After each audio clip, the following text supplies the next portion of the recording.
Hey guys, we are back with new fanfiction story What If story today. Aim 400 likes, so please leave a like. What if Naruto x Mizore x Yokai movie? What do you mean I have to leave again? Tsunade sighed, seeing the shocked face of Uzumaki. Naruto and really wasn't too fond of the idea just proposed but eventually came around to agreeing. But it hasn't even been 3 days since I got back from my trip. And you agreed to this pervy sage? Naruto Uzumaki shouted as he pointed at the toad sage. Jiraiya folded his arms and hummed almost a little mockingly. Of course, I agreed to this. In fact, I am the one who suggested it, Jiraiya said. You suggested it? Naruto now only looked confused.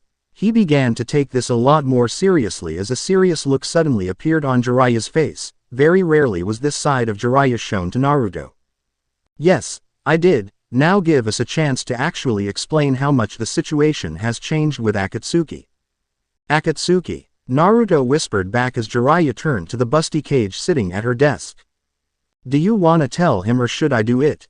He asked. Tsunade waved him off. Before turning to her surrogate son, she loved him dearly and if things were different she would have never agreed to this, but this information that Jiraiya sent to her was more than enough to change her mind. But now, recently one of Jiraiya's most important and reliable spies finally uncovered the identity of Akatsuki's leader, and as it turns out it's far worse than what we originally imagined. Apparently he's also a wielder of the Rinnegan. And the Rinne what? And what does that have to do with me leaving the village?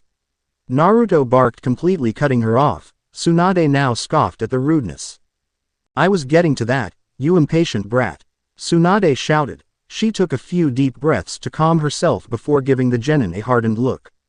The audacity of this kid. If he was anybody else, Tsunade rubbed her temples before sighing and composing herself.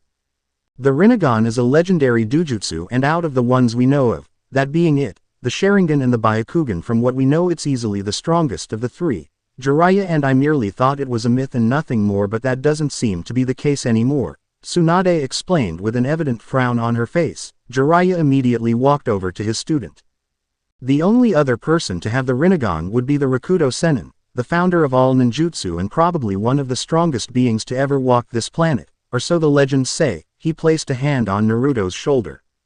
But this is why it's so important that we hide you, because that man also killed Hanzo of the Salamander, who took on myself, Tsunade, and Orochimaru at our prime. And keep in mind Akatsuki is made up of other S-rank nins too, so until we can get more information, this is our best bet, Jiraiya whispered over. Naruto looked down, trying to avoid the gaze of his two superiors, and finally the real weight of the situation set in. But, you're asking me to leave all my friends behind. What about Sasuke and Orochimaru? Naruto tried to argue as Tsunade raised an eyebrow, though she sighed and was patient. Listen, Naruto. Akatsuki won't stop until they have you along with the rest of the Jinchurikis. Their leader has the Rinnegan. The combined strength of myself and Jiraiya won't be able to hold them off, so if we send you away we'll be keeping you, Konoha, and your precious people safe, Tsunade softly said. The Uzumaki scoffed, though the worry was completely evident on his face. So if I go, how long will it be for? Naruto began to grow more anxious every second his question went unanswered, and he watched Jiraiya shift unconformably under his worried gaze. Thankfully for him, Tsunade stepped in once again. For as long as it takes for this whole situation to be sorted out. Naruto's heart sank hearing such a vague answer and frowned. He walked over to a window and looked out towards the village. Fine, Ba-chan, I'll do it, Naruto finally conceded. Tsunade nodded, and she closed her eyes before standing up and suddenly going over to hug the Uzumaki. Go pack up and then meet me on the rooftop tomorrow morning. I want you there before sunrise, Tsunade casually dismissed. Naruto gave her a small nod and broke out of her grasp before disappearing with a puff of smoke in his place. Tsunade and Jiraiya both stole glances at each other as the former sighed and went back to her desk. So you really think he might be a former student of yours? Tsunade asked. The white-haired man gave her a nod. Yeah, I am positive. Do you remember our time in Omegakure during the war? I took in some AIM orphans and trained them just enough for them to stand on their own 2 feet. One of them, Nagato, had the Rinnegan, but I thought they died in the Civil War. But hearing that their base is in AIM and of Hanzo's death, there is no doubt about it. But there is one thing that's been on the mind, Jiraiya mused. Tsunade raised an eyebrow at her teammate as she leaned back. Oh, and what's that? Tsunade asked. Jiraiya shook his head. The physical description of their leader doesn't match up with how I remember Nagato's appearance and is actually closer to another student I had, Yahiko, Jiraiya mused, then glancing at her. I had half a mind to sneak into AIM once I heard about their base being there and how the leader had the Rinnegan, Jiraiya said in a half-joking manner. Tsunade glared at him lightly. You know that's suicide even for someone like you, Tsunade warned as Jiraiya laughed. Yeah, it's part of the reason I decided it was best to hang back right now. I'd be going into a village that's been on lockdown since the end of their civil war and fighting a Rinnegan user in his village, and that's if I am lucky and the other members of Akatsuki aren't there, Jiraiya said. The two sat in silence for a while before Tsunade spoke. So who exactly is gonna watch over him? The Senju princess asked as Jiraiya gave her a cheeky smile. You actually know him. He traveled around with me for a while when I was training Minato a few years before the Third Shinobi War started, Jiraiya said. Tsunade blinked for a few seconds as she tried to think back to those times there was only one person the pervert could be talking about. Him. That creepy guy that helped you spy on me in the hot springs once. Tsunade shouted. Jiraiya let out a chuckle. Of course, Shed only remembered him because of that, the Toad Sage thought. Tsunade let out a frustrated sigh. Whatever, just explain to me how this is gonna work, Tsunade said. Though we didn't do it too often, he and I did spar on occasion. I'd wager he's on our level, so there's really nothing to be worried about. Jiraiya folded his arms. If not more, though I get the feeling he was holding back, Jiraiya thought to himself. He recalled the man being able to take quite a few senjutsu enhanced hits and was pretty fast himself. The Toad Sage quickly pulled himself out of his thoughts before he went off track. Oh, and he's probably on my level when it comes to fuinjutsu, so he's fairly capable of stopping our favorite brat just in case, Jiraiya casually said. Inwardly the Toad Sage recalled Naruto's rampage of nearly 4 tails. He repressed the urge to cringe and simply had to hope his friend would be strong enough. You seem pretty confident in him. Tsunade gave him an amused smirk. Rarely did her old teammate put this much faith in one person. Jiraiya simply returned her smirk with one of his own. Of course, he isn't human after all. Uzumaki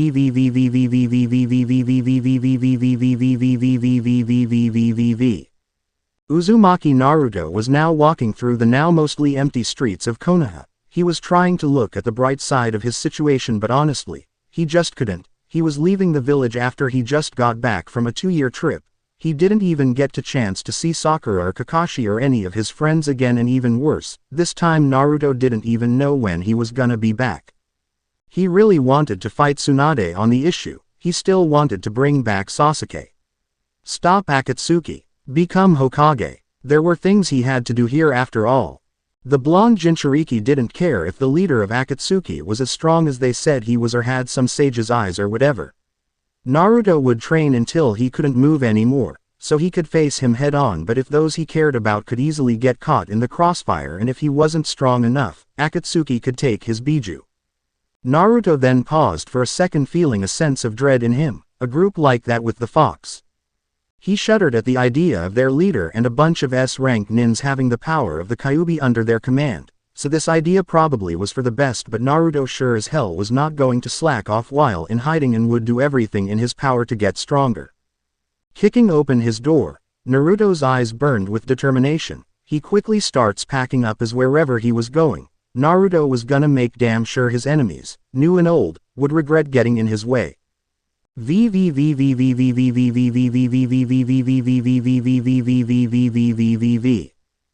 the hell do you mean he isn't human?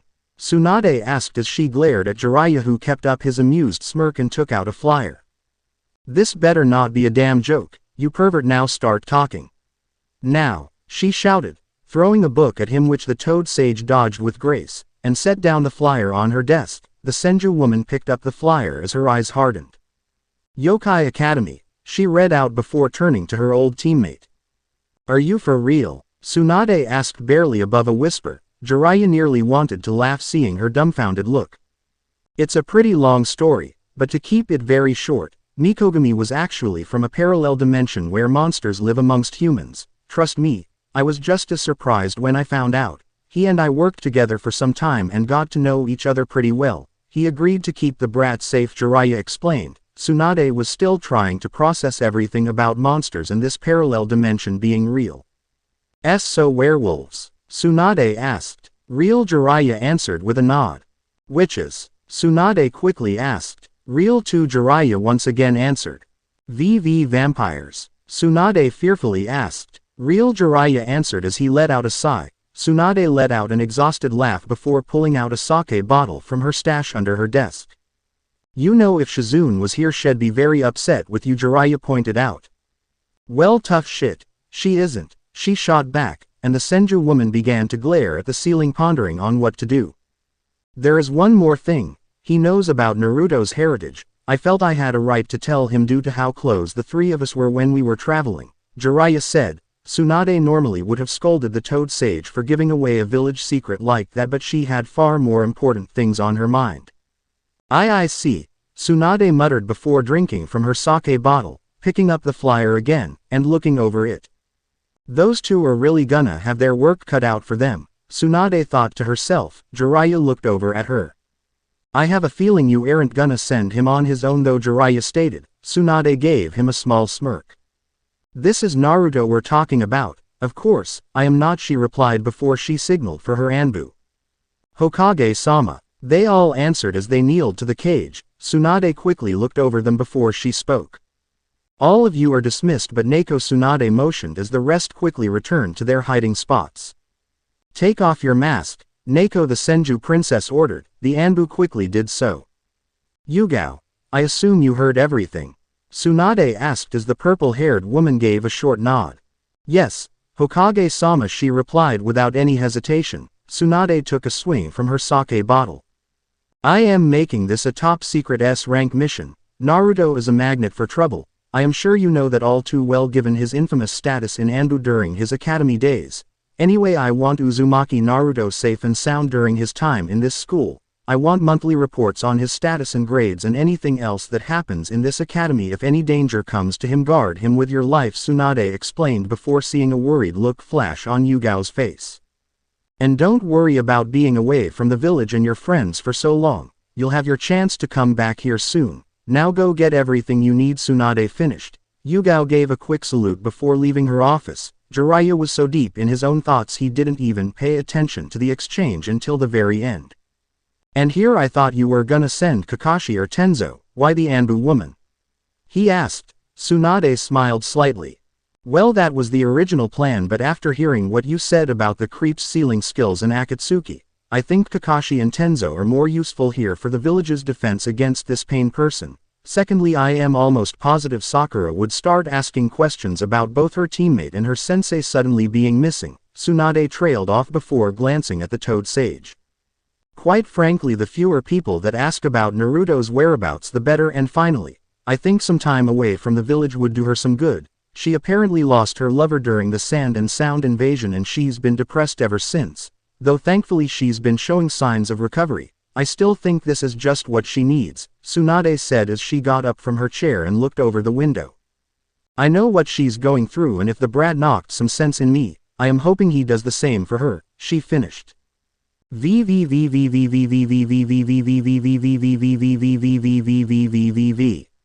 An academy, really? I thought you said this place was cool, and I sure as hell am not putting on that thing. Naruto shouted as he threw the green uniform back at his sensei. I don't care if you don't want to go to school. You're putting this uniform on, you ungrateful no-good brat, shouted a frustrated Jiraiya as he handed the green uniform to this student again, only for him to once again throw it back in his face.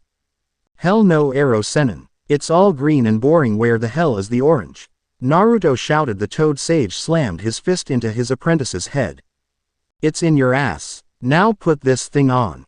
I paid good money for this, and hurry up, we gotta meet Tsunade Heim in 30 minutes, Jiraiya said. The blonde shinobi was rubbing his head in pain. Fine, Naruto said as he grabbed the uniform and went to his room to change. As soon as he came out, Jiraiya looked at him with a calculating eye. Guess that'll have to do. Now look, Naruto. Jiraiya started as his pupil looked at him. Naruto saw the serious look again on the Toad Sage's face again. I am going to explain to you that you won't be in the land of fire. Hell, you won't even be in the elemental nations. I only know of this place's existence because I am close to the headmaster. The only way I can send you over there is through a teleportation jutsu I've been working on for some time. I'd tell you not to make so much trouble while you're over there, but knowing you it'd be like telling a cow not to shit up the farm." The two shared a laugh before Jiraiya continued. "But I'll say this, aside from the headmaster and a select few others, no one in the academy knows of Konoha, the tailed beast, or even the shinobi arts. It's literally a totally different world with its own set of rules. It'll be next to impossible for anyone in Akatsuki to track you." The white-haired man finished. Naruto took a minute for all of the information to sink. "I understand, Ero Senin.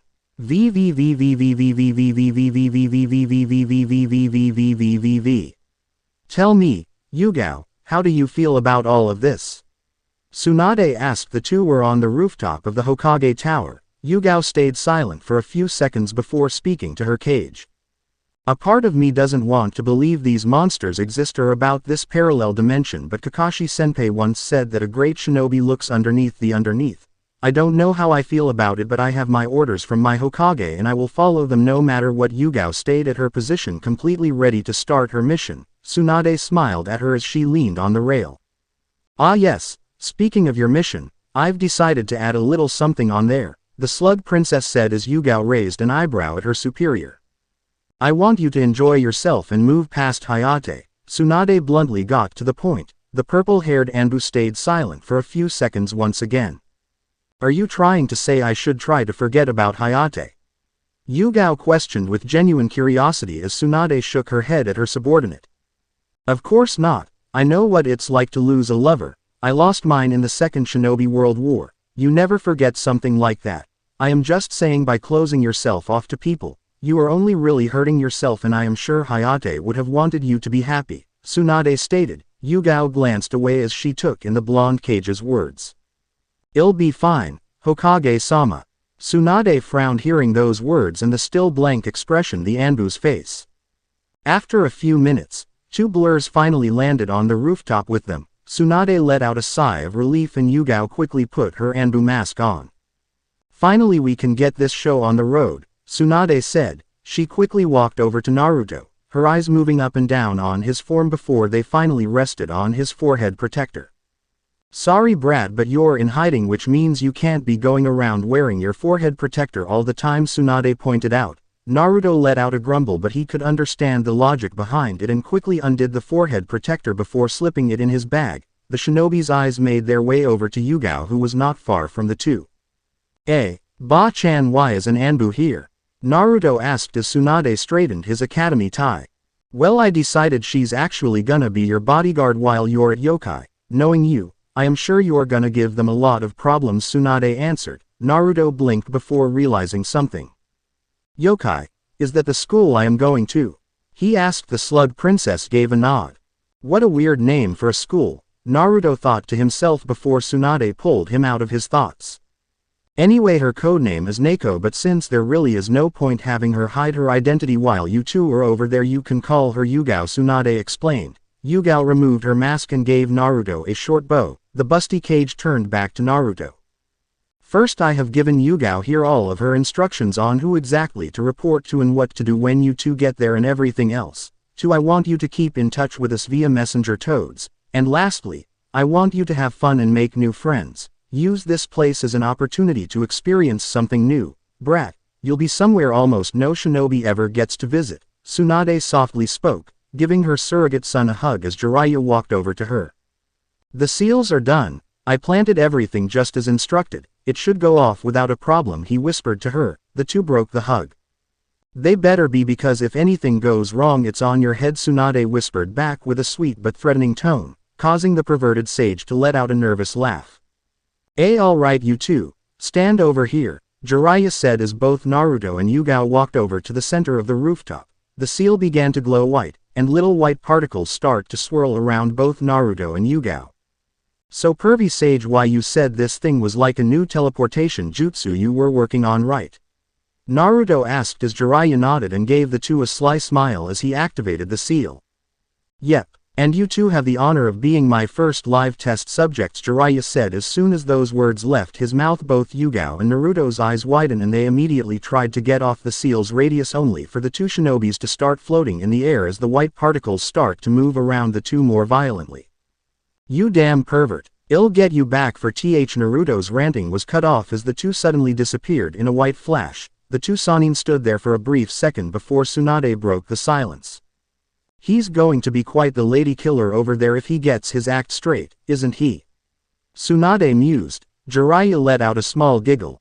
You could say I taught him pretty well, Jiraiya commented as Tsunade shot him a glare and let out a growl. If he gets a girl pregnant while he's over there, I am going to staple your balls to a wall, Tsunade threatened. Jiraiya sweated a bit at the threat to his manhood and he shook his head. Whatever, I am gonna head back to my place and see if I can get some sleep before Shizune shows up. What about you? Tsunade asked as she let out a yawn. It was still pretty early in the morning after all. I have some very important errands to run, Jiraiya said. Tsunade snorted at this. Let me guess, you're off to go do your research, aren't you? Tsunade asked as Jiraiya gave her a thumbs up. You know me so well, Tsunade. Jiraiya giggled to himself before hopping through the rooftops to the nearest hot spring. Tsunade glared at her former teammate as he disappeared from her sight. TCH. Damn pervert. It's too early for this shit anyway, Tsunade thought to herself before going back to her office. Once the blinding light finally died down, Yuga landed gracefully on the ground but Naruto fell flat on his face. Well, that was an interesting experience, Yuga commented to herself, and as Naruto was still trying to get his head straight from his little trip Yuga was taking in her surroundings and scouting the area with a calculating eye, her eyes finally landing on the academy building that could be seen through all of the dead trees.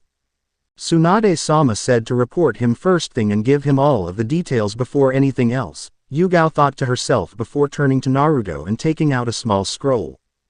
Naruto-san, I am going to have to leave you for a while, but Tsunade-sama said that the academy should be straight ahead and that you can't miss it. She gave me a scroll with all of the details you need. Don't worry about me, I'll catch up with you later, the purple-haired Anbu said, throwing the object to him. Why yeah, Naruto replied, awkwardly as he caught the scroll. Yuga soon disappeared through the trees. Damn, what kinda place is this anyway? Naruto mentally yelled. The Uzumaki looked around and could see he was by a cliffside, and he could also easily see a tunnel. Finally, he could make out the academy building all the way in the distance. Yuga said to just follow the path and head straight right. So I'll do just that, Naruto thought as he pocketed the small scroll. However, before Naruto could get moving, a screeching noise instantly stopped him in his tracks. The shinobi's head whipped around to find the source of the noise. He turned to the tunnel, and as a white light there coming closer and closer before a vehicle he had never seen before stopped right beside him. What is that thing? Naruto thought to himself. It reminded him of the train he rode during his mission in Yukigakure, but if it was a train it was sure as hell odd looking. Hell, he didn't even see any railroad tracks. Naruto was snapped out of his thoughts as the bus stopped and its doors opened. A brown-haired teen who looked to be his age stepped out of the bus. However, something else caught his attention, the bus driver's glowing eyes that looked to be piercing through Naruto's soul. Another new student. You're a bit different from this one, aren't you? The bus driver said as he gestured to the brown-haired teen. Interesting. Well, you two best be careful and remember Yokai Academy can be a scary place, the bus driver said before speeding off through the tunnel. What was that all about?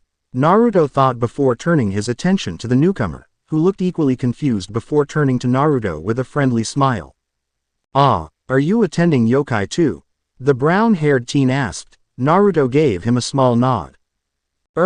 Yeah, my ba-chan sent me here, Naruto answered. My name is Sukune. Sukune Aono, he said as he extended his hand and gave the blonde a small smile. Naruto. Uzumaki Naruto said as he shook Sukune's hand. Well, at least this guy seems nice enough, Naruto thought, before seeing a look of confusion on Sukune's face. You mean like fish cake? A tick mark appeared on the Uzumaki's forehead. Yeah, exactly that, meatball, Naruto said with a snarky tone. Sukune let out a small laugh at the jab to his own name. Alright, I get it, so what's up with this school anyway? Sukune asked as Naruto picked up his bag and started walking down the path. Hell if I know. My ba-chan just threw the flyer in my face and told me to start packing, the blonde answered before turning to Sukune, who was following right behind him. How did you end up here? Naruto asked. Sukune let out a sheepish chuckle.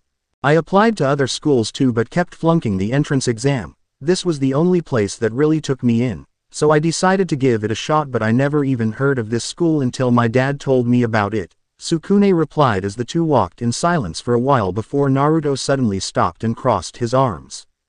Who the hell even names their school Yokai Academy? Naruto asked. Sukune shrugged at the question. No idea, maybe it's a poo. Out of the way. Crash.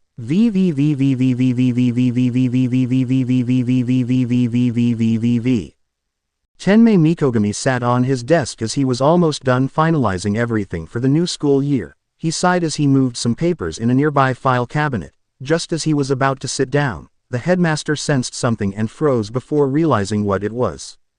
An Anbu. I guess he's finally here, Mikogami thought. Quickly, Yuga, still in her Anbu mask, jumped down from the ceiling and gave a short bow to the headmaster.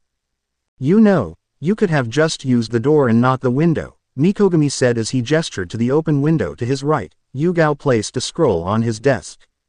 Tsunade-sama's orders were to not draw any attention to myself whatsoever unless the situation called for it, Yuga calmly stated. Mikogami let out a sigh. I see, was all he said before opening up the scroll and reading its contents. Dear, creepy peeper, the headmaster let out yet another sigh. She's never gonna let that one time go, he grimly thought to himself before getting back to the scroll.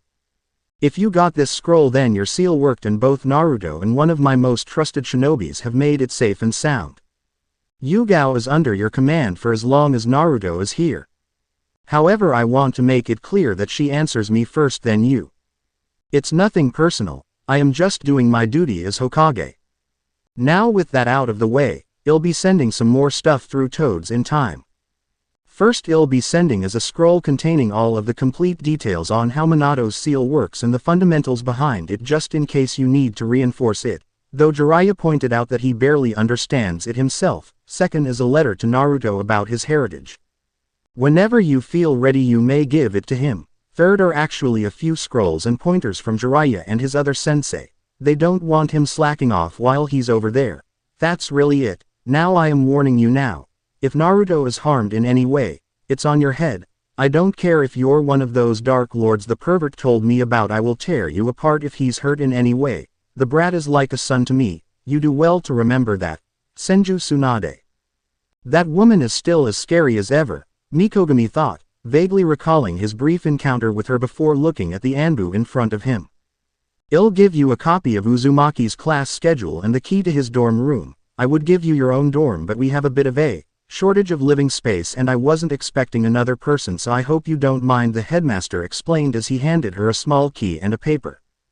That's fine, thank you for your hospitality, Yuga said with a polite bow. While it wasn't great that she had to share a room with Naruto, she could live with it as long as he kept to himself. Now before you go, we might have a bit of a problem. I understand that while you're here to watch over Uzumaki, you might find yourself bored sitting in your dorm all day, and I can't have you wandering around the academy without certain credentials, so I found an occupation for you that could keep Naruto close to you and keep you in plain sight. Think of it as nothing more than a part-time job, Mikogami said. Yuga blinked for a few seconds. What do you have in mind? She asked as Mikogami gave her a smirk. How do you feel about being a secretary? A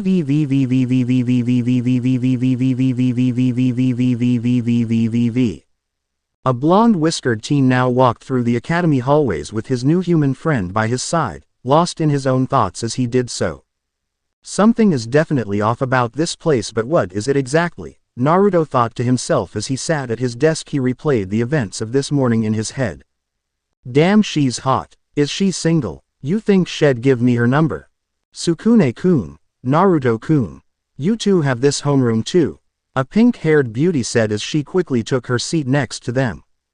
Yeah, Moka-chan, Sukune said. Naruto was quickly pulled out of his musing and waved at the girl. Speak of the devil, Naruto thought as he was just recalling how he met Moka. She had crashed into Sukune on her bike this morning, At first Naruto was a bit jealous that a beautiful girl landed on Sukune in such a way, but then suddenly she sucked his blood and then claimed she was a vampire, which freaked both Sukune and Naruto out. It reminded Naruto a lot of Anko from the Chunin exams. The shinobi had to repress a shiver at the memory, but at least Moka seemed to be way more harmless than her, even if she was a bit off with the whole vampire thing. Oh, this is so great. I was wondering if you two wanted to get lunch afterwards. Classes don't actually start until tomorrow, Moka offered. Sukune's cheeks turned slightly pink at the warm smile she had on her face, but Naruto, however, noticed the heated glares he and Sukune were getting from the male students in the classroom. Why yeah, I wouldn't mind, Sukune answered as he tried to get himself under control. Naruto on the other hand continued to glare back at the students. What about you, Naruto-kun? Moka asked as the blonde turned to her. I don't see why not, he said with a small smile. Mew, alright, class, please quiet down. A feminine voice piped up. A cheery sandy blonde-haired woman walked into the classroom. Is that a tail? Both Naruto and Sukune thought as she cleared her throat and made her way to the front of the class. I'd first like to say welcome to Yokai Academy. This is a school for monsters of all kinds and we're here to help you to better blend in the human world. I am Ms. Nekonome, I'll be your homeroom teacher for the year. Please remember to stay in your human form while you're on campus. Naruto and Sukune's whole world stopped when they heard those words. She's joking, right? Monsters don't exist, they can't be real. Sukune mentally yelled. Monsters? And no way they're real. I mean it would explain why Moka claimed she was a vampire, but still, is Sukune a monster too? Naruto stole a glance to his fellow human who looked only to be more frightened than he was. No, Sukune looks like he just found out too, gah. Damn it, what the hell were those two thinking? They sent me to a damn school for monsters. Why the hell didn't they at least tell me beforehand? Why don't just kill all of the humans and take the girls for ourselves, said a shaggy blonde student, pulling Naruto and Sukune out of their thoughts. Naruto grit his teeth as he heard that. He wanted to say something, but the shinobi remembered he couldn't attract any attention to himself. However, Naruto made a mental note, monster or not, if he got the chance, he'd make that student eat a Rasengan. Sukune, on the other hand, looked to be on the verge of having a mental breakdown. Humans actually have us outnumbered 1,000 to 1. We were already almost hunted to extinction during the Dark Ages, so it's in all of our best interest that we learn how to blend in with humans, Ms. Nekonome explained, while another student raised his hand. Sensei, what if a human gets into the school? He asked. Ms. Nekonome smiled at her student. Well, that's easy. If a human did somehow get in the school, they'd be immediately be put to death to avoid our secret from getting out. Ms. Nekonome casually said. Sukune was ready to piss his pants at this, while Naruto was sweating at the threat of death over his head, while the shinobi was confident he could maybe take on a few monsters on his own. He wasn't about to test his luck against the whole school. Are you okay? You seem to be sweating a bit, a voice pointed out from behind. Naruto shot a quick glance at the light purple-haired girl sitting right behind him and staring at him. I am fine, Naruto replied as he composed himself and wiped away some of the sweat running down his face. The girl played with the sucker she had in her mouth. You're a terrible liar, you know, she quietly whispered as Naruto stayed silent and pretended to pay attention to Ms. Nekonome. The two said nothing more for the remainder of the class. However, right when the bell rang, Sukune bolted out of the room. Moka and Naruto gave each other a quick glance before following after him.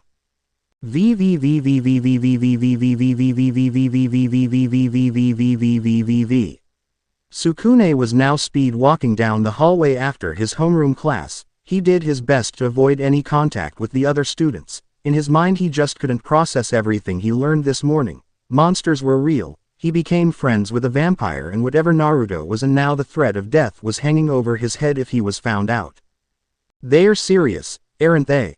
They'll really kill me if they find out. Sukune thought. He was trying his best to calm his nerves while also thinking of any way he could get out of this situation. Sukune-kun, wait up. Sukune froze up when he heard that familiar voice. Moka quickly caught up to him with Naruto following behind her. Moka-san. Naruto-san, what's up? Sukune nervously greeted.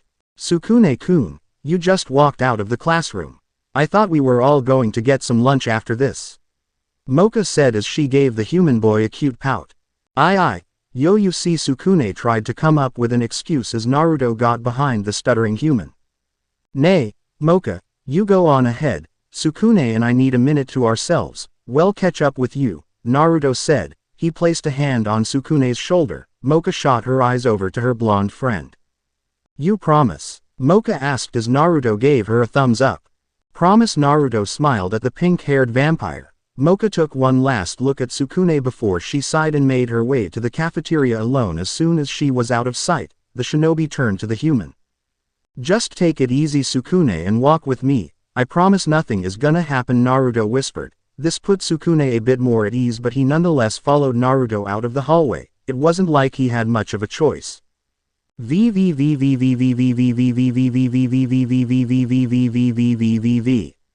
The two teens walked out of the academy grounds and made their way into the woods that surrounded the school. Once they were out of earshot of any students, Naruto finally turned over to him and broke the silence. I know you're human, Naruto started, trying to be straightforward about this. Sukune took a deep breath and was about to run as fast he could before the shinobi grabbed him. Oi, don't be an idiot, I am not gonna report you, just stay calm and let me finish. Naruto said as Sukune let out a sigh of relief. Oh, thank Kami. Wait, Naruto-san, what kind of monster are you then? The human asked. Naruto shook his head. That's what I was gonna tell you, I am not a monster, I am human like you, Naruto answered with a sigh. So then what do we do? We can't stay here, they'll kill us, Sukune said. While he felt more comfortable that Naruto wasn't a monster, he still didn't want to be found out by anyone else. I'll do whatever I can to help you get out of here if you really want to go, but I can't really go with you, Naruto said. Sukune gave him a look of shock. Naruto, they'll kill you, we're just normal humans to them, why the hell would you ever want to stay here? Sukune almost shouted at the blonde, who gave him a sheepish smile. It's a long story and I can't really get into it now, the point is, how do you plan to get out of here? Naruto asked. Sukune frowned at the question. I don't know, I'll just lay low and take the bus back if I am lucky, Sukune said in a soft voice. Naruto nodded his head and gave him a quick pat. Whatever you decide to do, I got your back, Naruto said as Sukune looked up at him with a curious expression. You'd stick your neck out for someone you just met? Sukune wondered while Naruto shrugged his shoulders. I like to think I am a good judge of character and you don't seem like a bad person, you just got caught up in all of this, Naruto said before remembering about a certain vampire. We should probably go catch up with Moka, we did kind of ditch her back there, Naruto said. Sukune nodded. At least he wasn't alone in this. The two walked out of the clearing feeling a bit more at ease. I'll just have to stay out of trouble until then, Sukune thought to himself. He just had to act normal until he could transfer out of the school, should NT be too hard, right?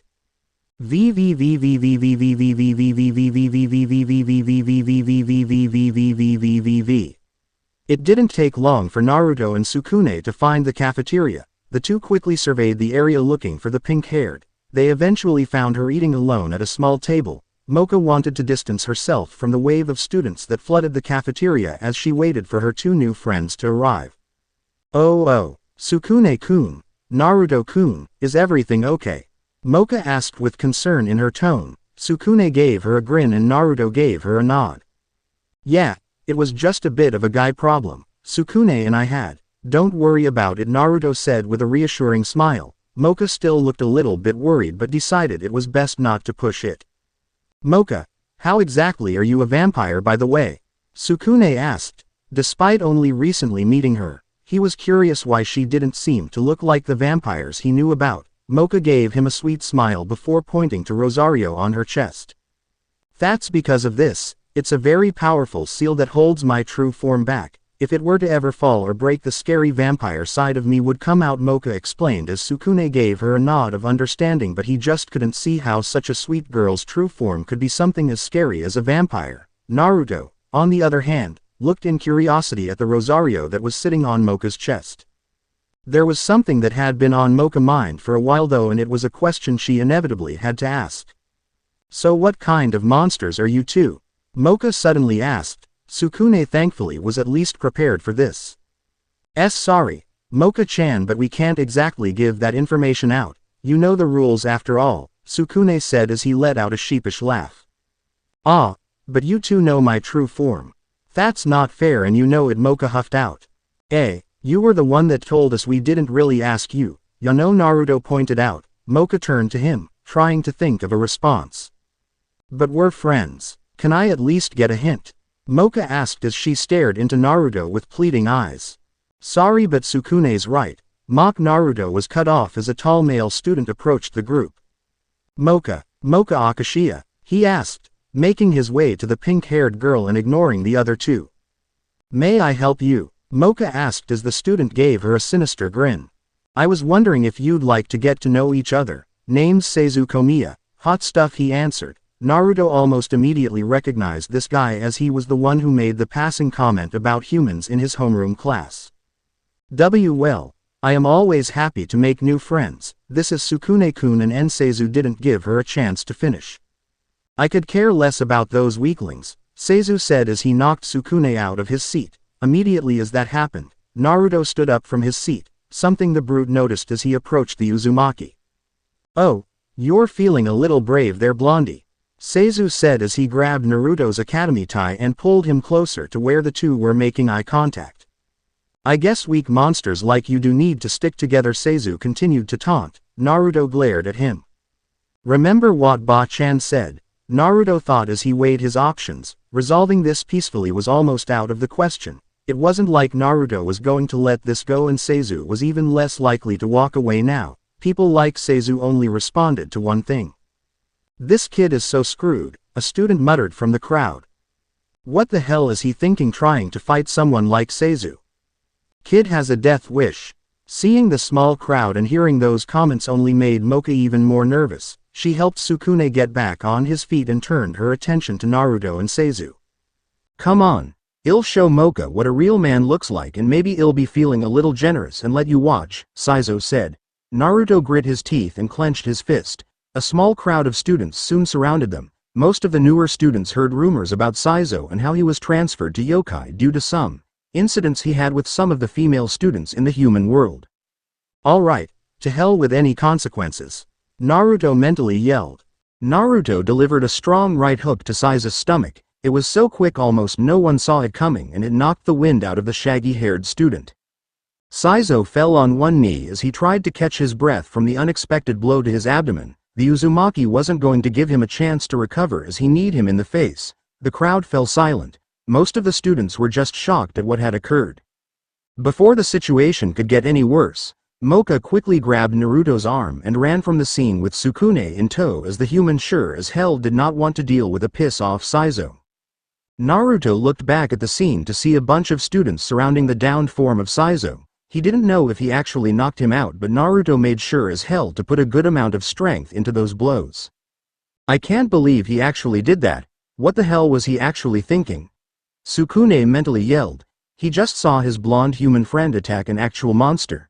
The three finally stopped running as they figured they were far away enough. Why did you do that, Naruto-kun? Moka asked as she tried to catch her breath. Why yeah, you could get in trouble now, Sukune added. Moka looked down. She felt a bit guilty as she was the reason Seizu even came up to them in the first place. Oh come on, man. Grow a spine. He knocked you over and said those things to Moka. Like hell, I was just going to let that slide. Naruto shouted as he crossed his arms across his chest, while Sukune inwardly cringed. Naruto was right. He was too scared to do anything, and Naruto had to step in to help him. And Sukune would be lying if he said it didn't make him feel slightly inferior to Naruto. His only other human friend punched a monster head-on without a second thought and without a shred of fear, all in the defense of his two new friends. Plus, I doubt I am going to get in trouble if he's the one who started it, Naruto pointed out. Moka bit her lower lip, still feeling guilty, but she was just glad that was over. A few seconds of silence passed before Naruto's stomach growled. Oh that's right, I didn't even have the chance to grab something to eat, Naruto thought as he gave his two friends a blush of embarrassment, and he sure as hell wasn't going back to the cafeteria area after what just happened. Naruto-san, I saw a vending machine while we came over here. Don't worry about money, it's on me, Sukune quickly offered. Sukune, my friend, "You're a savior," Naruto cried as tears of joy streamed down his face. Moka watched the exchange and let out a giggle at her new friend's antics. The three teens began to walk towards the vending machine when Sukune snapped his fingers and pointed to Naruto. "We're checking our new dorms after this, right?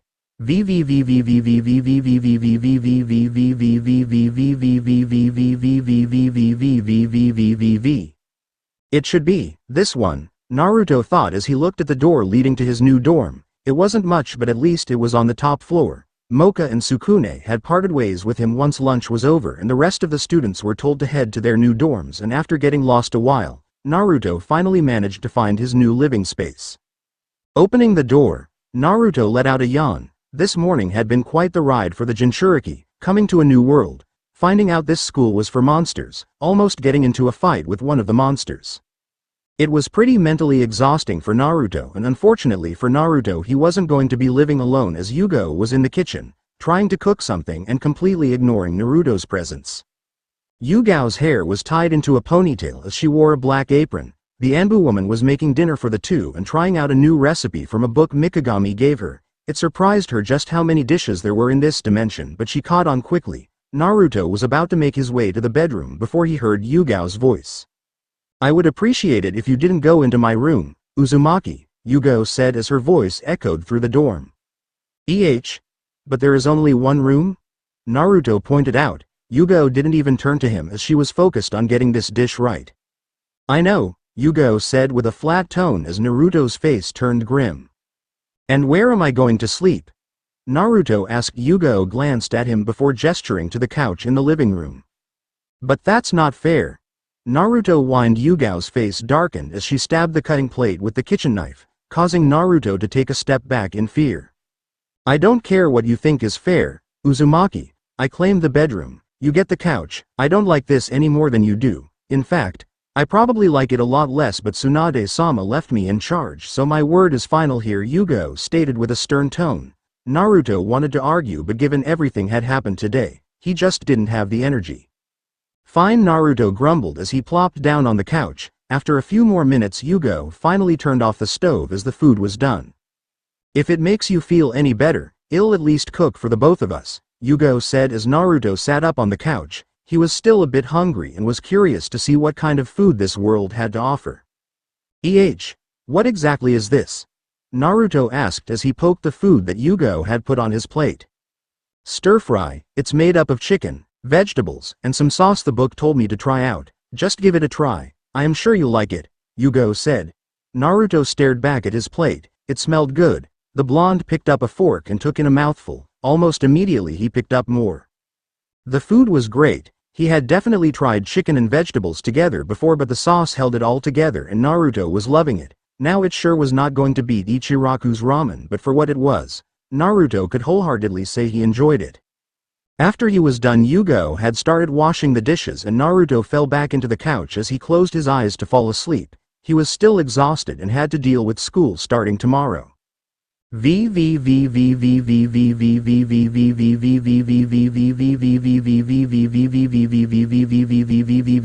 There were very few things Naruto could say he actually hated, but some new things actually managed to make the list today. Algebra, history, and literature 101 all managed to make the list. Thankfully for him, that suffering was over, for now at least. The shinobi was actually in this new gym class having the time of his life. "It's like you want. Just stay still," a student huffed as he picked up another dodgeball and tossed it at Naruto. The shinobi's face was ecstatic as he easily caught it and moved to avoid another ball. "What kind of monster is this guy?" another student asked as he got hit in the face with a ball that Naruto threw. This went on for a while before only Naruto and another student stood on opposite sides of the court. "Her again?" Naruto thought to himself as he recognized this girl from his homeroom class. Naruto quickly managed to dodge an incoming ball the girl threw at him. Not bad. I got to give her credit, she lasted a lot longer than the others," Naruto thought to himself as he picked up a ball and threw it at the other student who blocked it with her own ball, before using that ball to throw it back at Naruto, who had no problem getting out of its way. "Ah well, I guess it's time to wrap it up," Naruto thought as he grabbed a ball and pumped enough chakra in his throw for the ball to speed through the air. A lot faster than anything the other student had seen, and it slammed her right in the face. enough for her to fall back hit the ground. Crap! Naruto mentally cursed as he quickly ran over to her and extended his hand to the purple-haired girl. Sorry about that, I guess I overdid it. Naruto apologized as the purple-haired girl took his hand and got on her feet. Hey, you're not hurt, are you? Naruto asked, though the girl gave him an almost uncaring gaze. I am fine, she answered with a heavy sigh. It was then Naruto recognized her from the day before. You're that girl that sits behind me in homeroom, Naruto said. The girl only gave him a small nod and remained silent. Yeah, you were pretty nervous about something yesterday, the purple-haired girl replied. I hope I didn't hit you too hard. You're fine, right? Naruto asked as she only gave him a blank stare. I am fine. I've just never seen anyone throw that hard, she said in a low voice, still somewhat dazed from the impact. Naruto gave her a nervous laugh and offered to help her up. Yeah, sorry about that. Anyway, name's Naruto the Shinobi introduced himself as she merely blinked at his extended hand. Mizore Shirayuki. Naruto gave her a small smile as she took his hand and quickly got on her feet, but before he could say anything another voice barked at him. What's the holdup? The gym teacher shouted as he walked over to them. You two, go get changed before the bell rings, he said. The two students nodded and Naruto turned to Mizore. I'll see you around then. Naruto cheerfully spoke. The two parted ways and Naruto made his way to the locker rooms to get change. With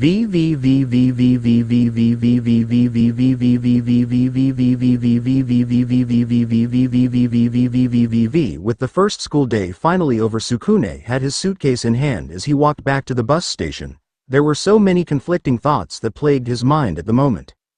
If Sukune stayed here, he'd be killed on the spot if found out. It was terrifying, and yet he was still hesitant to leave, and it probably had something to do with Moka.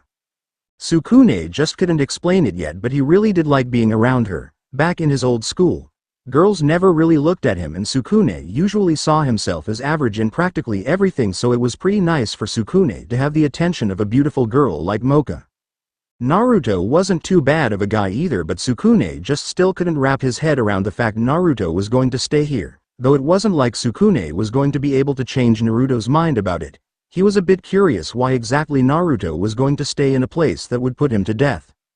The human was quickly pulled out of his thoughts when he, once again, heard a familiar voice. Sukune-kun. Moka shouted. She finally caught up to him. The vampiress noticed the suitcase Sukune was holding. You aren't really leaving, right? You just got here, she added in disbelief, barely being able to hold back tears. Sukune quickly turned away from her. He cleared his throat for a second. I am sorry, Moka-san, but this place just isn't right for me. I am hoping to try my luck in a human school, Sukune explained as Moka gasped in horror. Sukune, you can't go to a human school. I've met humans before and they're the worst. Why you can't go? You and Naruto-kun are my first friends, Moka pleaded. Sukune bit the bottom of his lip. He couldn't deny that it hurt a bit when she talked about humans that way. The brown-haired boy sighed. Moka, and what if I was one of those humans? Sukune asked softly. Moka's eyes widened at what Sukune had just said. No, you can't be. The barrier wouldn't let a human into the school, Moka tried to rationalize as she fell on her knees, and Sukune simply shook his head. I understand how you feel about humans now, Moka-san. If I go now, you'll never have to see me again, and for what it's worth, I am sorry for lying to you, Sukune said as he continued to his way to the bus station, leaving Moka alone as soon. Naruto watched the exchange from a distance. He quietly made a shadow clone. Stay in this spot and keep an eye on Moka, Naruto ordered as his clone gave him a mock salute before he made himself known. Nay, Moka, you okay?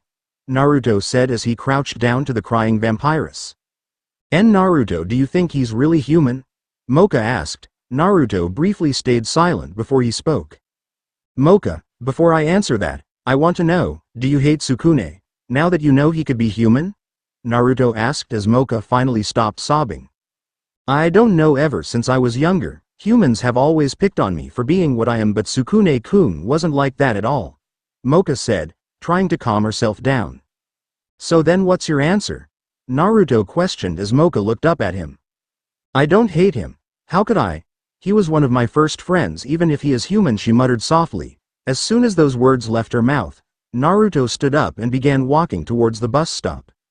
Are you human too, Naruto? Moka asked, fearful of the answer. However, Naruto did something she didn't expect. The blonde simply turned to her and shrugged. Who knows, I am going to go get Sukune now, alright. You just sit tight, Naruto said before running off to catch up to Sukune.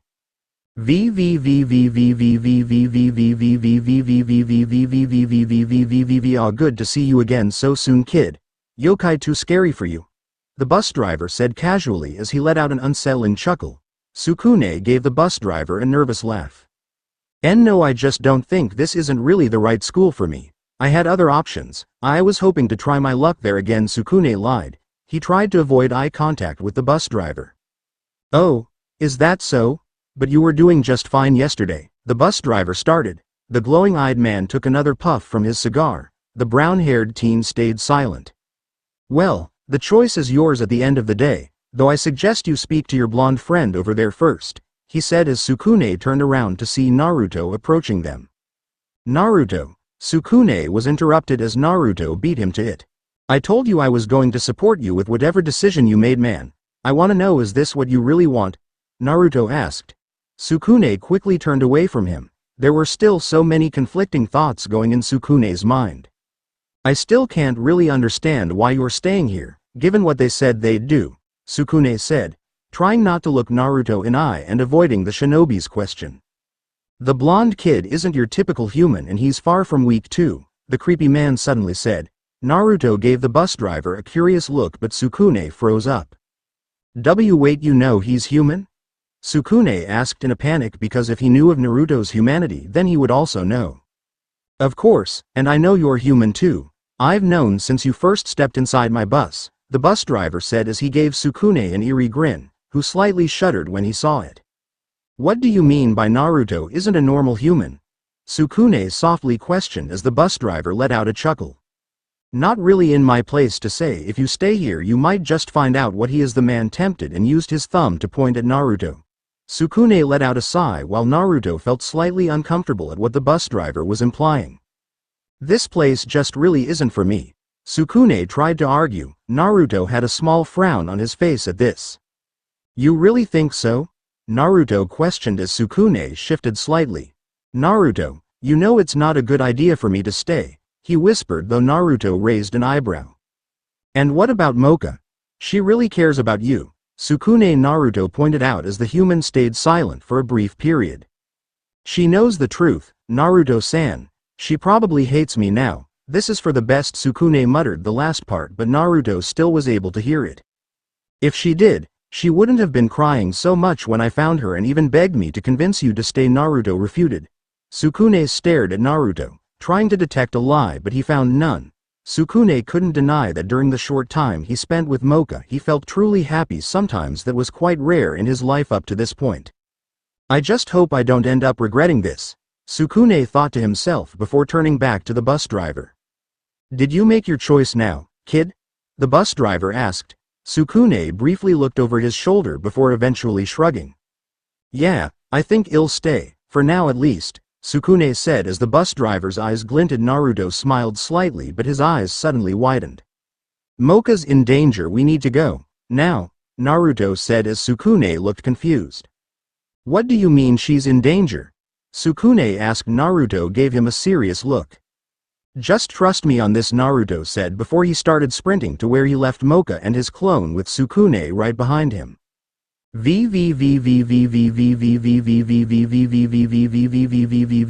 Naruto grit his teeth as he went through his clone's memories. He knew the bastard would try something, he just didn't expect him to do so this soon. The two finally made it to where Naruto left his clone, and Naruto felt his blood boil at the scene in front of him. Saizo had Moka cornered by the entrance of the academy. She tried to fight him off, but there was only so much she could do. She whimpered as Saizo drew closer and closer to her. Oi!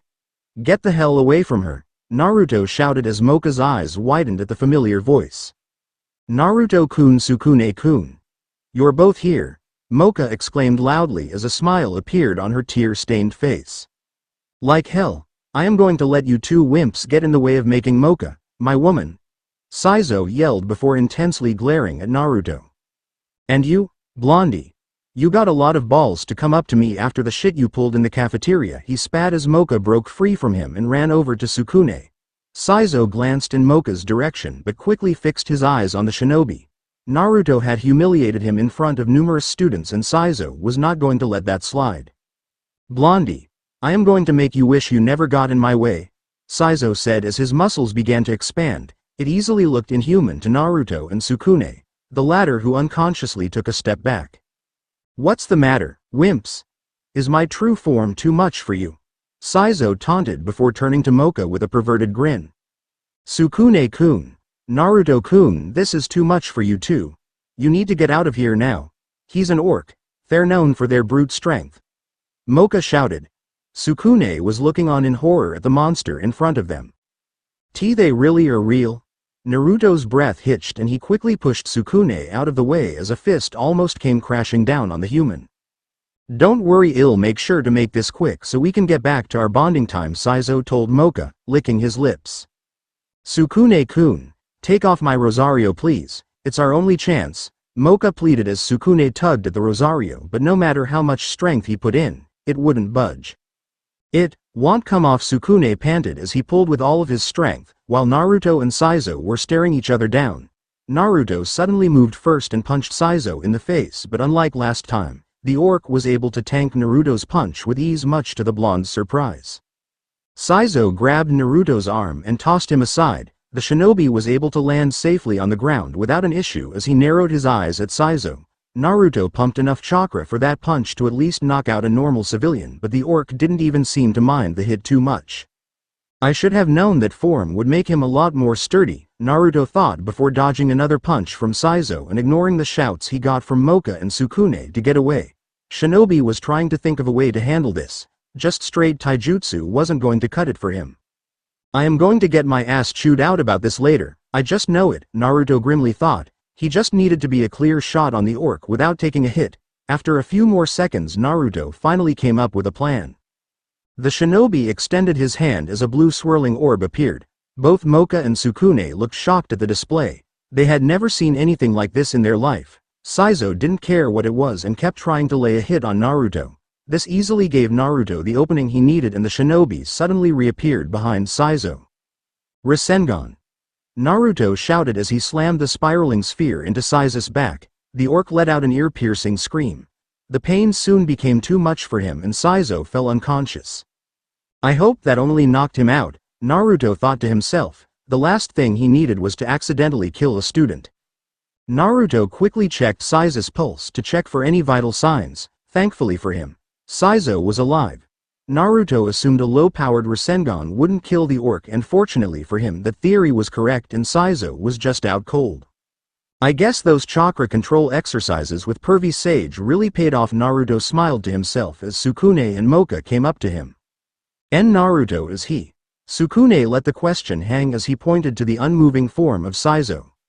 Oh, he's fine, pretty banged up, but fine. What about you two? Naruto asked as Moka gave him a warm smile. We're fine, Naruto-kun, Moka answered. Sukune still looked a bit shaken up but was glad that it was over now. So, what do we do now?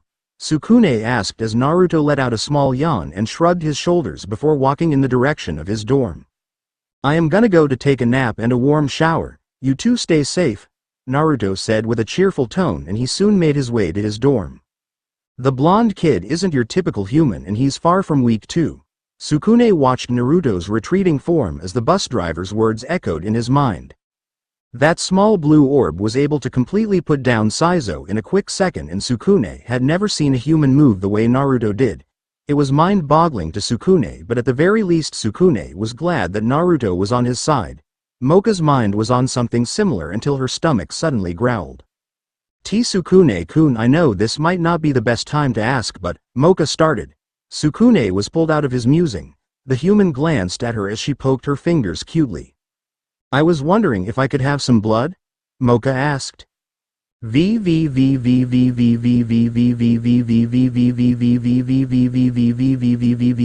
Naruto, now awkwardly standing in his new dorm's living room, looking at Yuga. She was polishing her blades on the couch from across the room. The Uzumaki felt very uneasy with the tension in the air as he closed the door behind him. He tried to quietly slip past Yuga so he could get to the bathroom and freshen up from his day though.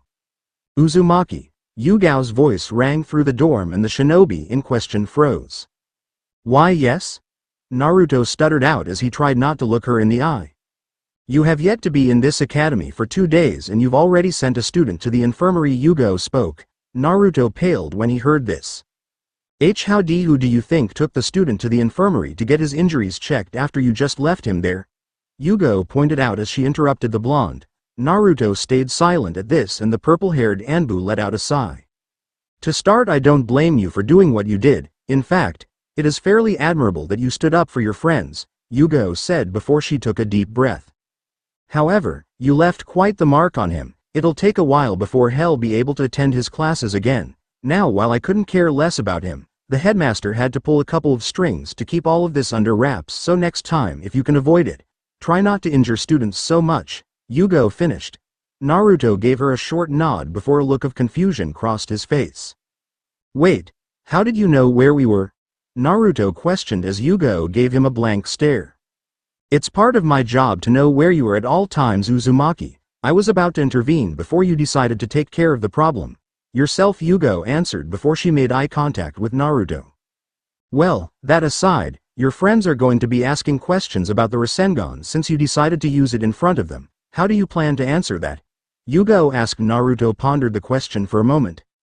I don't know, but I'll think of something, Naruto said. Truthfully, Naruto was a terrible liar. Despite it being part of his job as shinobi, Naruto couldn't bring himself to lie to people, especially to his friends. The blonde was hoping to be able to avoid the topic for as long as he needed to, but deep down Naruto thought it was unlikely Sukune and Moka would just completely forget about what happened. As the Uzumaki made his way to the bathroom for a quick shower, he let out a frustrated sigh. He was definitely not looking forward to tomorrow. Yuga set down her blades and decided to start on dinner. Not even 2 days in and the blonde was already causing trouble in this academy. She heated up a frying pan and a grim look appeared on her face. The purple-haired Anbu was not looking forward to tomorrow either, as she was going to start her new part-time job in the morning. Tsunade let out a sigh as she looks over an ordinary-looking file. She wasn't sure if this was a good idea, but Jiraiya had convinced her that this would completely throw Akatsuki off Naruto's trail and keep the village safe at the cost of appearing a lot weaker militarily to the other major villages. Tsunade really didn't like this idea, mostly because Naruto would raise hell if he ever found out about this. This for the good of Konoha and the brat, Tsunade thought to herself before approving the file with a stamp and placing the file in the Black Ops cabinet. Tsunade hummed lightly before deciding to mentally go through her plans one more time. She wasn't planning on going straight to combating Akatsuki. That was basically sending her shinobi to the slaughter against S-rank missing nins. She'd have to take a more unorthodox approach if she was going to deal with this threat. Let's see. Grandfather managed to subdue the 9 Biju and distributed them at the first Cage Summit. Tsunade narrowed her eyes as she went over to look at a map of the shinobi world.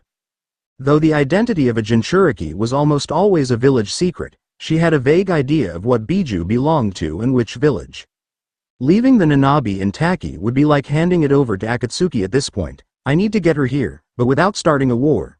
Tsunade mused to herself, looking over a photo of a girl with mint hair. She's ideal to take Naruto's place here. The Senju woman stiffened upon hearing a knock on the door and quickly put away the file. Shizune cheerfully entered the room. Tsunade-sama, she greeted. The medic Kunoichi casually picked up other folders for her work and left the cage's office as soon as she came in. Tsunade blinked at the strange and quick interaction before shaking her head. Shizune spends far too much time here. I need to give that poor girl a vacation and a boyfriend. Tsunade had grim look, recalling how lonely Shizune could get. Tsunade sighed, her brain full of thoughts about Naruto, Akatsuki, Yokai Academy, and now Taki. She figured everything out later. For now, it was time for a drink. The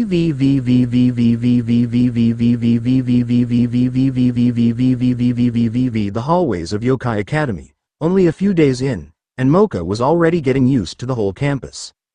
Moka awkwardly shifted seeing Naruto and Sukune casually go about their day, and sighed before smiling and following after. Her thoughts were filled with the events of the first few days in the academy. She's so beautiful. I swear those dorks don't deserve her. Still want her number. Moka grew a little anxious seeing all the stares she was getting from some list-driven students, both male and female. She almost instinctively clung to Sukune. "I am sorry, Sukune-kun," Moka cutely huffed. Naruto raised an eyebrow seeing Sukune turning into a stammering mess, though he was quick to notice the glares Sukune was getting. "Something bothering you?" Naruto asked in a low voice as a few of the glaring students scoffed at the blonde before walking away. Hey, Naruto. We can't get distracted," Sukune called out, still blushing as Moka reluctantly let him go. The Uzumaki blinked at his new human friend before continuing to lead them up the academy stairs. There was an oddly serious look on his face for once, and Sukune finally composed himself, with Moka feeling more at ease. Naruto pushed through the steel doors and found himself at a vacant rooftop. He smiled seeing practically nobody up here, and eventually Moka and Sukune followed with him. "Alright, Naruto, we're here," Sukune started and folded his arms. Moka blushed and had a curious look on her face as Naruto smiled, and a puff of smoke suddenly appeared next to him. Both Moka and Sukune jumped in surprised. "What's that?" The human pointed at the completely identical copy of himself. Naruto almost wanted to laugh seeing the completely baffled look on their faces. "A shadow clone," Naruto proclaimed as he showed them his old Konoha headband. "I am a shinobi. I can make shadow clones, sneak around and use chakra to defend myself." The whiskered shinobi allowed his new friends to process this, though he silently hoped he didn't just make a huge mistake. Moka blinked as she watched Sukune interact with the clone, and realized it was completely physical. "Oh Kami, it's real." It was still all new to her that Naruto and Sukune were human, but eventually, those thoughts completely subsided as the clone cleared his throat. "Is that all you wanted, boss? Great, I am out of here," the clone grumbled before disappearing in a puff of smoke. Both Sukune and Moka had to stop themselves from jumping this time and sighed in unison. I've never heard of this though. Are you some kind of boundary being?" Moka curiously asked. Naruto blinked and got closer to the pink-haired vampiress. "Human," he whispered, and Moka had a frown, though she eventually nodded while Sukune folded his arms. "Shinobis don't have any powers though, not from the humans I know," Sukune whispered back, though the two heard him as Naruto had to double-take at his human friend. "There are shinobis in this world?" Naruto asked, though Moka only blinked at Naruto with a strange expression as Sukune shook his head. "No, they're practically extinct in Japan." "Wait, what did you mean by this world?" Moka questioned a little more seriously. Naruto scratched his whiskered cheek and nodded, trying to remember everything Tsunade and Jiraiya had told him. "I am not from this world, or reality, or whatever pervy sage used. I am just here." "Okay." Naruto frowned, finally fessing that part up as well. Moka's eyes widened. "Naruto-kun, that's just a little hard to believe," Moka muttered as she stole a glance at Sukune, who shrugged. "I am in an academy for monsters, Moka-chan. Some of this stuff is already far-fetched for me. I mean, the whole place is protected by a magical barrier." Sukune pointed out at the distant woods surrounding the academy. Moka placed a finger on her chin, before eventually shrugging as well, though the frown was evident on her face, and Naruto cleared his throat. "So, could we all keep this a secret?" he asked before pointing to Sukune. "I mean, you're not in a better position than I am." Naruto quietly alluded to his friend's humanity as the brown-haired teen nodded. Moka sighed before she nodded as well, realizing her two friends were humans, though she scratched her head wondering more about Naruto and blushed lightly thinking about Sukune. "I guess it's all okay." Moka smiled slightly. Ring. The academy's bell startled all three of them. Naruto let out a sigh of relief. We should get to class. So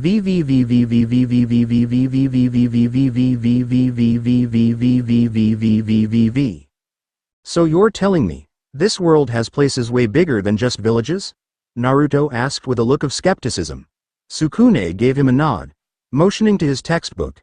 Both students were walking down the hallways as the human began flipping through pages. "Sorry, I just have a hard time believing that," Naruto said as Sukune let out a short chuckle, his eyes scanning the text and photos before finding some pictures of cars, buses, tanks, even motorcycles. "We can go to the library later, and I'll show you more pictures, but check this out," Sukune offered. Naruto narrowed his eyes slightly at the strange vehicles. They were a little surreal, and that already intrigued him. "Alright, fine," Naruto accepted as the two walked through the hallways of the academy. He quickly went through his school supplies before letting out a curse. "What's wrong?" Sukune asked as Naruto quickly shuffled through his school bag before letting out a sheepish chuckle. "I sorta forgot my textbook back on my desk," Naruto replied before running off to his locker, leaving Sukune alone in the hallway. The human let out a sigh as he watched Naruto disappear into the crowd of students.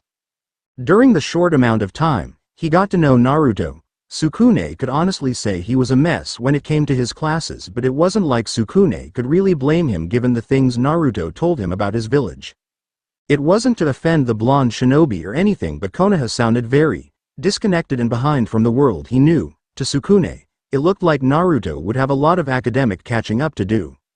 Still, pushing those thoughts aside, Sukune made his way to his dorm. He really just wanted to get some well-deserved rest.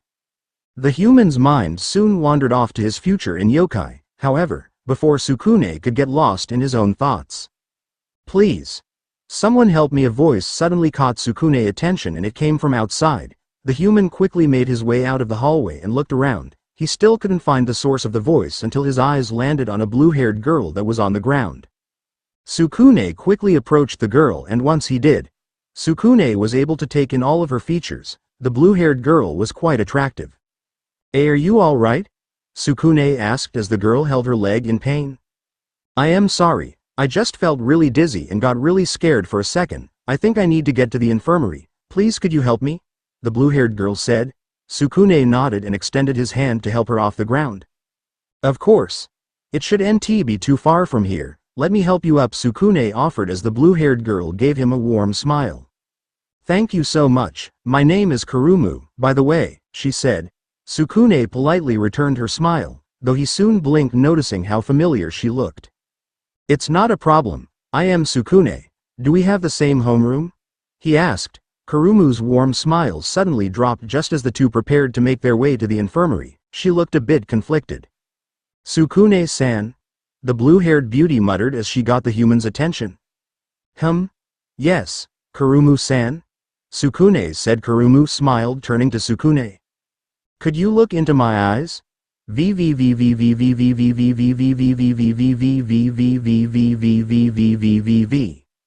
"I was part of the Anbu Black Ops at a young age. I was a prodigy. I served under the legendary copycat shinobi, Kakashi Hatake.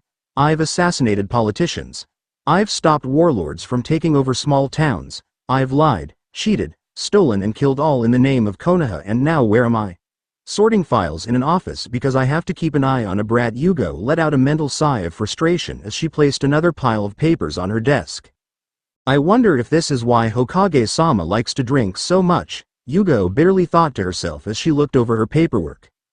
She sat in silence trying to focus on her work, but her mind continued to wander off to her life back in Konoha. She really didn't have a lot of people she'd consider friends. There was Kakashi, but he was more of her captain than an actual friend. Maybe Anko or Kurenai if she spent more time with them. Aside from that, the only other person she had was Hayate, and not a day went by when she didn't think about him, about what she could have done. It still deeply haunted her. Yugo had promised him she'd always come to his aid and she failed him. Yugao's grip on her pen increased as she grits her teeth. She knew death was a normal thing in the shinobi world, but it didn't numb the pain. She recalled the time she stood on Hayate's grave and how she vowed to avenge his death, and how she cleaved her way through any sound and sand shinobis during the invasion. The sight made her shiver slightly, recalling the blood of the shinobis she had killed. It was strange, she didn't even know who actually killed the man she loved. It was just a blinding rage against anyone with a sound or sand symbol on their forehead protectors. Once the invasion was over and Suna found out they were tricked by Orochimaru to betray Konoha, everything had quickly died down and another alliance was forged with Konoha. Yugo fell back into her routine as one of Tsunade's personal Anbu. Since then, Yugo tried her best to get over Hayate by spending more time with Kurenai and Anko, but she just couldn't do it. After that she continuously requested more and more dangerous missions until Tsunade herself refused to give her another S-rank mission, and sometime after that she was sent here, doing paperwork for a creepy headmaster in a school for monsters while living with the infamous prankster genin Naruto Uzumaki. Yugo sighed and stood up from her desk. She really needed a quick break from all of this. At least the headmaster said she'd get paid on the side for this work.